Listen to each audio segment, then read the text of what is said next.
Hello everyone, welcome back. In today's video, we're going to see how we can do statistical analysis or more precisely predictive analytics using Excel. But before we delve right into it, do not forget to subscribe to my channel for the latest of data analytics in Excel, Power Query, Power BI and Python. So predictive analytics is where we try to predict something based on the data that we already know. So let's see how we can do this in Excel. So I have created a small data set for this purpose, but once you understand the concepts, you can apply the same concepts and transfer this knowledge to any large data set. So let's take a look at this data set. It has 5 variables: gender, age, income, steps per day and shoe spend. So what this data is telling us? So we have, first let's take a look at the type of variables. We have 2 types of variables. One is known as the categorical variable, which basically stores the categories, and other are the numerical variables. Okay, so we have age, income, steps per day and shoe spend, and the gender is the categorical variable. If you stick around till the end, I will show you a trick on how you can convert the categorical variables into numerical variables. And why is this necessary? This is necessary because most models cannot work with text data. They work with numerical data, and that is true if you apply the same concept to any machine learning model or any deep learning model as well. So stick around to the end to see the trick using Power Query. So let's first talk about these variables. So based on the gender, the age, the income and the steps per day, we are trying to predict what will be the shoe spend of a person.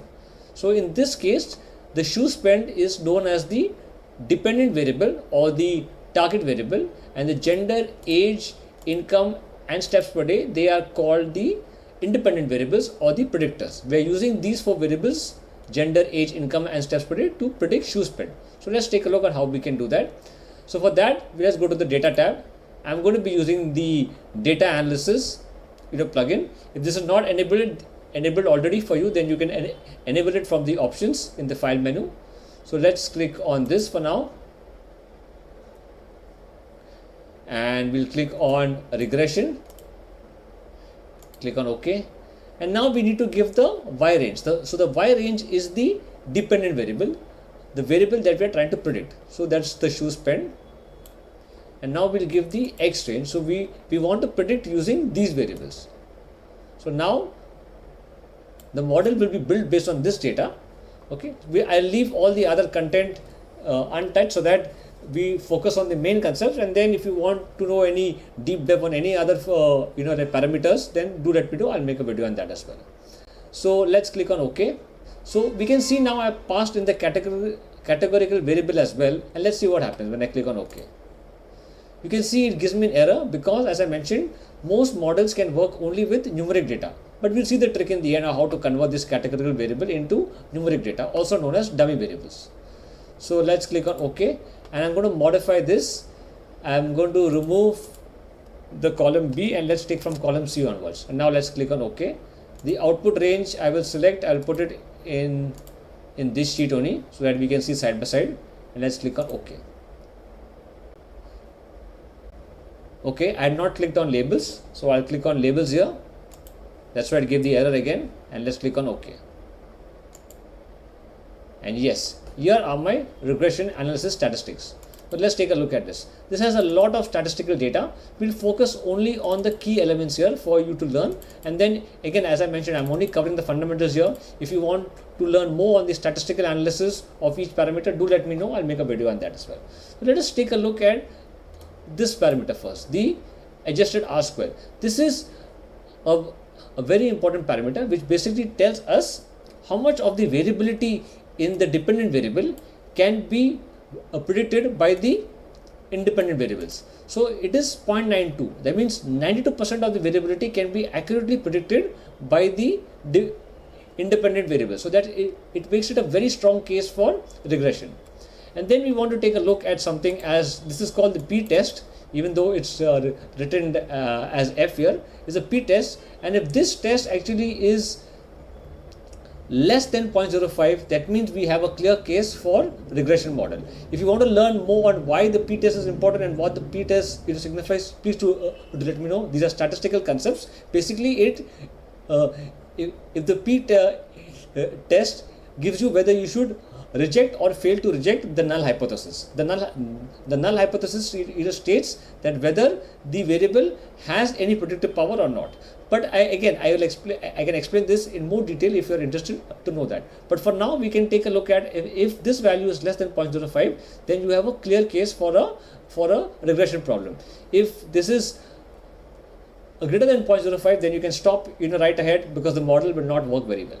And then we take a look at the individual p value. So here this will basically tells you in a very simple manner that which independent variable is going to have a more predictive power. So any independent variable that is less than 0.05 again has a very strong predictive power. That means income is the most strongest predictor of the shoe spend, which seems logical, right? If a person is earning more, he may spend more on the shoe.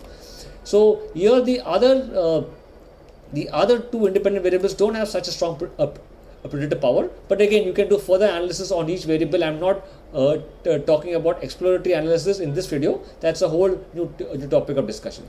For this, so let's see now how we can use this information to make future predictions.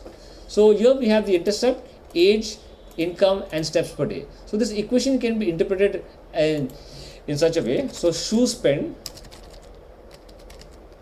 okay, is equal to the function of steps per day, steps into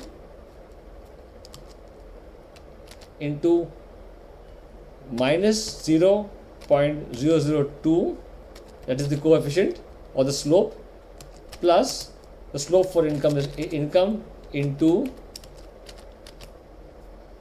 0.0004 plus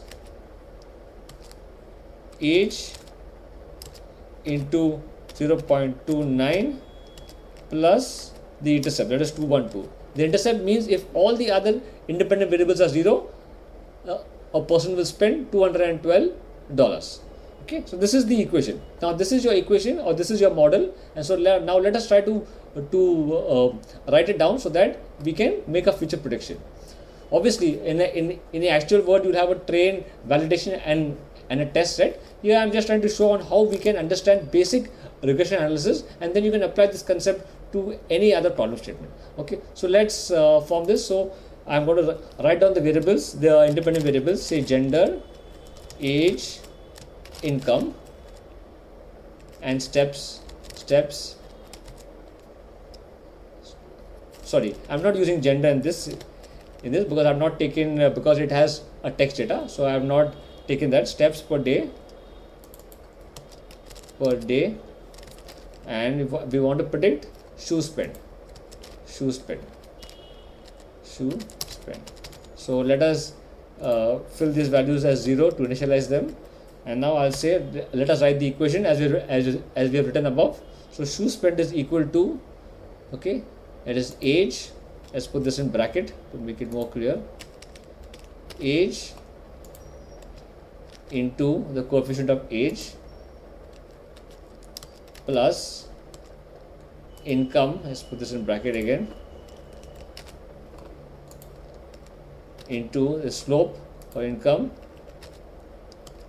plus steps per day into the slope for steps per day into, okay, plus your intercept. Then that's it, your model is ready. So let's make a future prediction. So if all age, income, and steps per day are 0, a person is likely to spend 202. Okay, so let us make some predictions. Let's see if a person is around 60 years old and earns around 275 or say 300,000 a year. Okay, plus the steps per day is around say 8,000. He's likely to spend $351 on a shoe, and there you have your predicted shoe spend. So your model is ready, and you can make future predictions. I hope you enjoyed this video on regression analysis, and as promised, I'm going to show you the trick for how to convert this variable, that is the categorical variable, into numerical format, also known as dummy variables. Okay, so let's take a look at how we can do this. So I'm going to select the area, okay, and I'm going to click on data, and I'm going to say from table,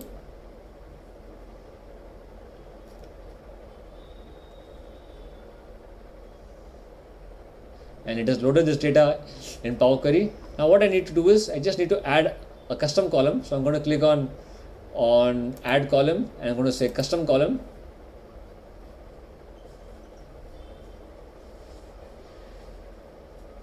I'm going to just put one here and click OK.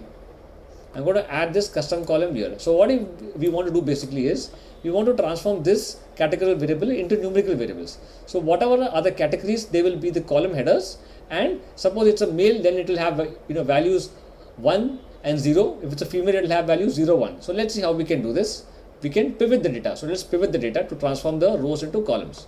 So I click on gender, I click on transform, I click on pivot column, and pivot on which column? So I'm going to say custom. Okay, so I'll pivot this column, and I want to count the values from custom. Click on advanced options, choose count all, click on OK. And there you have it. You have your categorical variable transformed into numerical variable. So the categories have been transformed into columns, and you have a 1, 0 representation for each category. So if the category is male, it will be 1 and female will be 0, and if it's female, the male column will be 0 and female will be 1. And this can be applied to any categorical variable, and this concept is known as creating of dummy variables in your data. Okay, I just need to click on home, click on close and load to, and I'm going to load this into a new sheet so that you can see it. Click on new sheet, click on load,